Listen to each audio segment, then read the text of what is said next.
ഭാവന ഇനി മിനി സ്ക്രീനിൽ അതിഥിയായാണോ ജഡ്ജായാണോ കാണാം.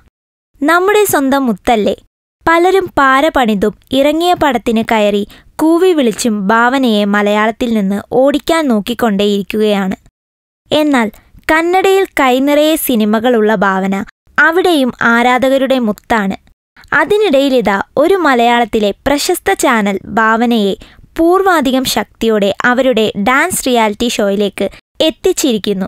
ഒത്തിരി നർത്തകരെ മലയാളികൾക്ക് സമ്മാനിച്ച ചാനൽ ഇത് 5ാം തവണയാണ് ഡാൻസ് റിയാലിറ്റി ഷോ നടത്തുന്നത്.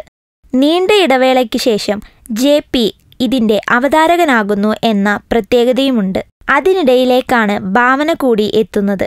ഭാവനയ്ക്ക് ഈ ഷോയിലെ റോൾ എന്താണെന്നറിയില്ല.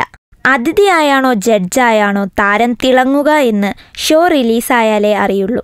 എന്തായാലും ഭാവനയെ സ്നേഹിക്കുന്നവർക്ക് സുവർണാവസരമാണ്. എന്നും അവരെ വീട്ടിലിരുന്ന് കാണാം. നല്ല നർത്തകിയും അവതാരികയും കൂടിയായ ഭാവന ഈ ഷോയിലും മികച്ച നിലവാരം പുലർത്തുമെന്നതിൽ ഒരു സംശയവുമില്ല. ഭാവനയെ കൂടാതെ വലിയൊരു താരനിര കൂടി അണിനിരക്കുന്നുണ്ട് ഈ ഷോയിൽ. നൃത്തത്തിനൊപ്പം അവരെയും കണ്ട് നിർവൃതിയടയാം നമുക്ക്. ഫിലിം കോട്ട്. നമ്മൾ സബ്സ്ക്രൈബേഴ്സ് 6 ലക്ഷമായിരിക്കുന്നു. നന്മയും തിന്മയും അടയാളപ്പെടുത്തുന്ന എല്ലാവർക്കും നന്ദി. നിങ്ങളും ബെൽബട്ടൺ അമർത്തോ. നല്ല വാർത്തകളുടെ നോട്ടിഫിക്കേഷൻ ഉടനെത്തും.